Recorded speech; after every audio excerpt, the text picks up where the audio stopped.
আসসালামু আলাইকুম বন্ধুরা, welcome back to Firoz rides. আজ আমি আপনাদের সাথে করে নিয়ে যাচ্ছি রংপুর শহরে। আর এই ভিডিওতে আপনারা দেখবেন আমাদের উত্তরবঙ্গের একদম গ্রামের দৃশ্যগুলো কেমন হয়, কারণ টোটালি আমরা গ্রামের ভিতর দিয়ে রংপুরে যাব। টোটাল আজকে আমাদের যাওয়ার জন্য রাইড হবে প্রায় 70 কিলোমিটারের মতো, আর টোটালটাই একদম গ্রামের ভিতর দিয়ে। বন্ধুরা, অলরেডি চলে আসছি একবারে গ্রামের ভিতরে। এই যে দেখতে পাচ্ছেন, এদিকে মানুষ বাইরে বসে আছে, কারণ এদিকে লোডশেডিং এর পরিমাণ অনেক বেশি। আর লোডশেডিং না হলেও এখানে সবাই মনে করেন 4টা-5টা করে ফ্যামিলির মানুষ সবাই একসাথে হয়ে বসে আড্ডা দেয়, গল্প করে ফ্রি টাইমে। যেহেতু একদম দুপুরবেলা আসছি, এখন 3টা 36, তো এই কারণে মোটামুটি কিছু মানুষ বাইরে দেখা যাচ্ছে। বেশিরভাগ মানুষ হয়তো কর্মকাণ্ডে বা কাজে ব্যস্ত আছে, তবে বিকেল বেলা এগুলোতে আসলে একদম সবাই দেখা যায় বাইরে থাকে। প্রথমে একটা গ্রাম শেষ করে আমরা গ্রামের মাঠে চলে আসছি। এখানে বিভিন্ন রকম শাকসবজির মাঠ আছে, যেমন এই যে এগুলোতে, সবজিটার নাম মনে নাই আমার। যাই হোক, এখানে সুন্দর একটা ব্রিজ আছে, দুই পাশের মানুষকে এক জায়গায় করছে ব্রিজটা। পেছনে একটা গ্রাম ফেলে আসলাম, আর এটা আরেকটা গ্রামে যাচ্ছি এখন। মাঝখানে ব্রিজ, আর মাঝখানে মানে নদী ছিল। আর এই যে এটা কিন্তু আরেকটা গ্রাম, মানে আমার এগুলো নাম জানা নাই আর কি। আর মেইন রোড দিয়ে গেলে এগুলো অনেক দূরের রাস্তা, আমি এই জন্য জমির ভিতর দিয়ে যাচ্ছি। আমি কিন্তু একদম প্রান্তিক মাঠ দিয়ে যাচ্ছি। আর এখানে তো রাস্তা বন্ধ করে দিছে, যেহেতু অটো যাচ্ছে সেহেতু আমরাও যাইতে পারবো। খুব কষ্ট হয়ে গেল। ও হাই হাই, রাস্তা অনেক ভাঙা। এই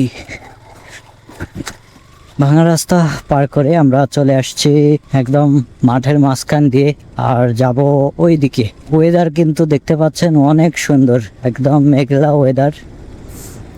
আর উপরে আকাশটা আমার অনেক সুন্দর লাগতেছে, মানে একদম নীল আকাশ। কয়েক মাস পরে এরকম নীল আকাশ দেখলাম। আর এই মাঠগুলোতে কিন্তু সব রকম ফসল হয়, যেমন এই যে এগুলো পাট লাগানো হয়েছে।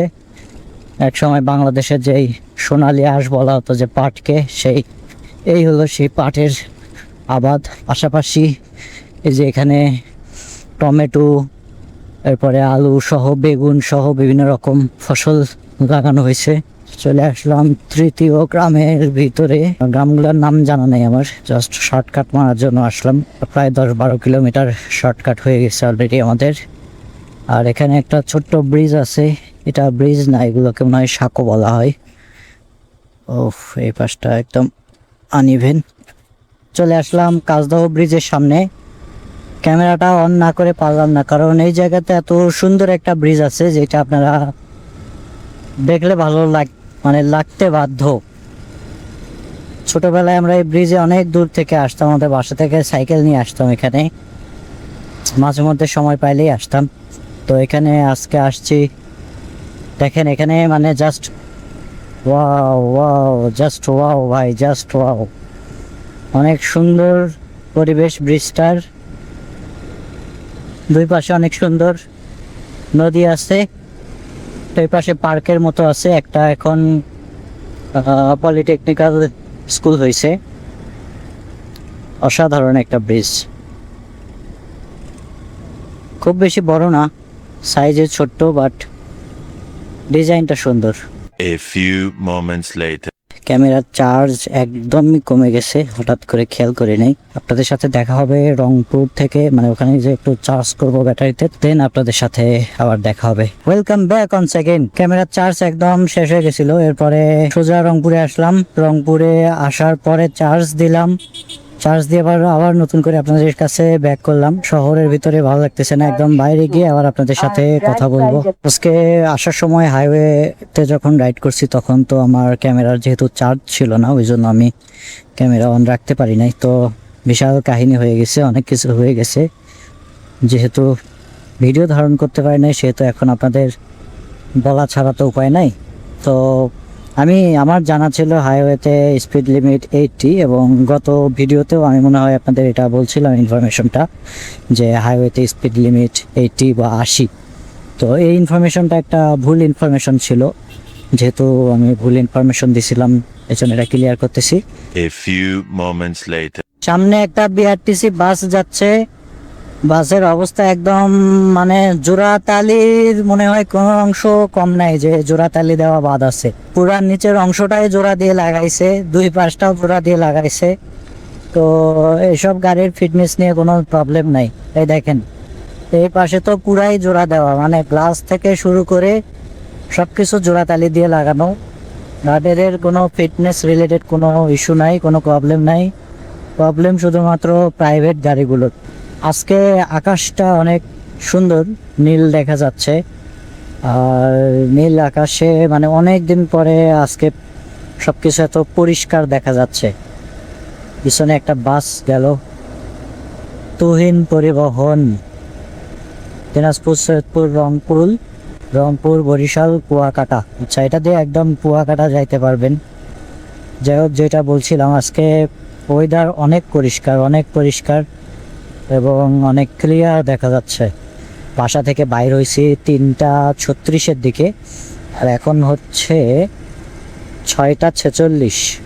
4টা, 5টা, 6টা মোটামুটি আরও 1 ঘন্টা 1.5 ঘন্টার মধ্যে বাসায় পৌঁছে যাব ইনশাল্লাহ। মিঠা পুকুর ওভারপাস, এখানেই তো মনে হয় কোথাও আমাকে পুলিশ ধরছিল। আচ্ছা, ফুলবাড়ি, মধ্যপাড়া, দিনাজপুর ডান দিকে। আমরা ডান দিকে যাব, কিন্তু ডান দিকে যাব কিভাবে? ডান দিকে যাওয়ার রাস্তাটা কই? এখানে ফ্লাইওভার দেয় নাই। সো আমাদের মেন এই রোড থেকে কি উল্টা যাইতে হয়? না, এটা তো ইউটার্ন না।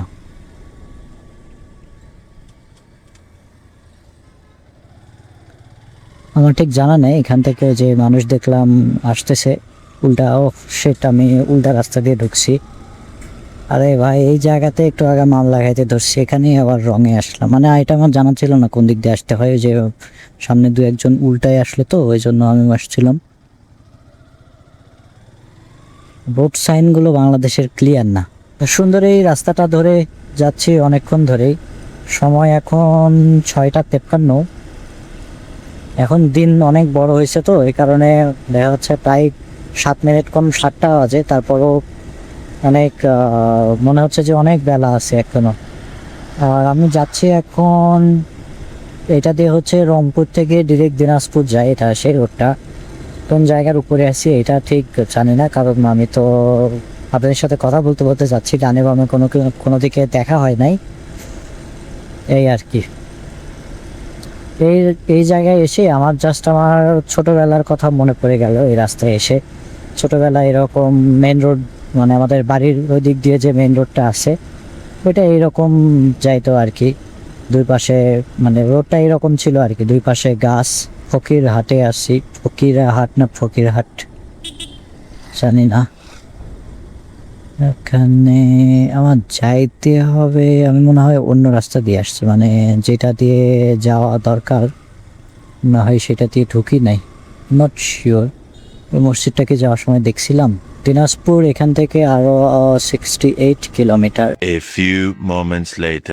মনে হয় রাস্তা ভুল করছি, ম্যাপ ছাড়া যাচ্ছে তো।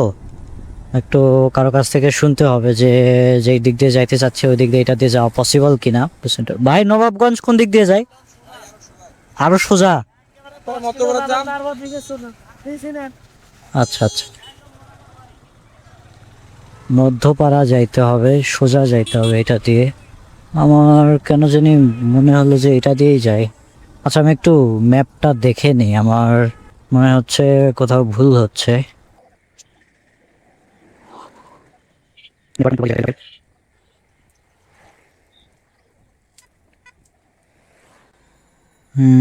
ইয়েস, আমাদের যাইতে হবে এই দিক দিয়ে, ভেন্ডাবাড়ি, পূর্ব রসুলপুর, এদিক দিয়ে যদি যাই। আচ্ছা, আমরা যেটা রাস্তা ভাবতেছিলাম ওইটা দিয়েই যাই, কারণ এদিক দিয়ে গেলে কেমন টাইম লাগবে নট শিওর। সো আমরা দিনাজপুরের হাইওয়েটা স্কিপ করে আমরা এখন আর একটা ভিতরের রোড দিয়ে যাচ্ছি, ডান দিক দিয়ে যাইতে হবে আমাদের।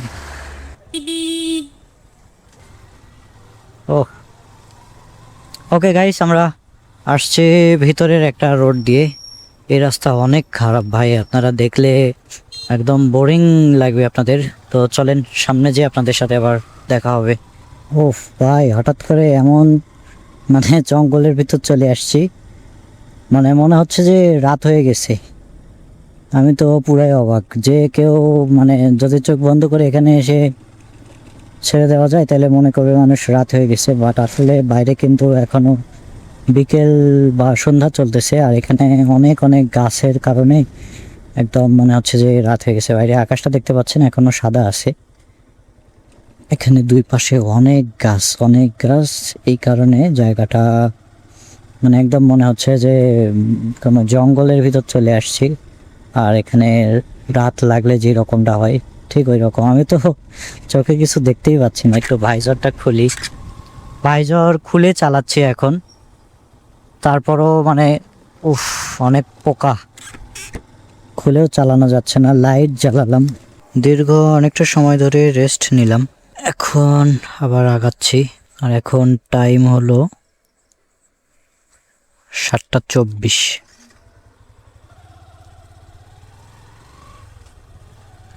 লাইটটা উপরে ছিল, লাইটটাও ঠিক করলাম,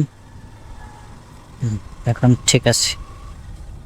যদি একটু বেশি বেশি নিচা হয়ে গেছে, সমস্যা নেই, আমার জন্য এটাই ঠিক আছে। লাইট একদম বেশি উপর উঠালে আবার অনেক সময় যে পেছনে পিলিয়ন বসলে তখন দেখা যায় যে সামনের মানুষের চোখে যে পড়ে, তো এর চেয়ে একটু ডাউনে থাকাই মনে হয় বেটার। চারিদিকে কিন্তু অনেক ভাঙাচুরা আছে ভাই, এই যে দেখছেন, ফগ লাইট না থাকলে এগুলো দূরে থেকে দেখা অসম্ভব, ফগ লাইটটা জ্বালাই যাইতে হবে। এই ভাঙাটার আগেই দাঁড়াইছিলাম, একটু হাতটাকে রিল্যাক্স করলাম, রিল্যাক্স করে ওর বাইকে ওঠার সাথেই ভাঙাচোরা শুরু হয়ে গেল। আর এই রাস্তার ভাঙাচোরা এত মারাত্মক ভাই। আচ্ছা, আমার ফগ লাইটের আলোটা দেখতে পাচ্ছেন একদম নিচে আছে, মানে যে লেভেলে থাকলে কারো চোখে যাবে না এরকম লেভেলে আছে। তো যারা এই ফগ লাইট লাগাবেন বা ভালো মানের লাইট লাগাবেন তারা ট্রাই করবেন লাইটটাকে একটু নিচে লাগানোর, তাহলে সামনের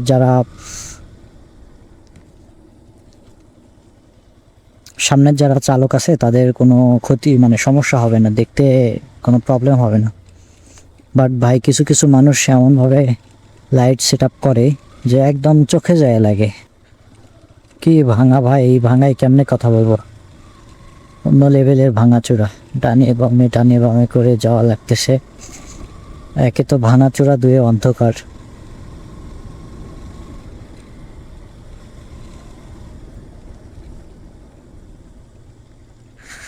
হঠাৎ এসে দেখি মাঝখানে রাস্তা নাই।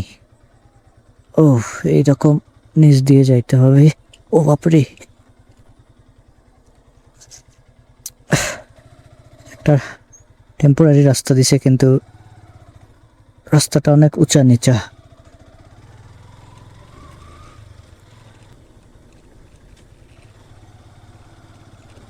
ভাই কি নির্জন ভাই, একটা দুইটা মানুষ যাচ্ছে, খুবই ভয় লাগতেছে, মানে গা ঝিমঝিম করতেছে আমার।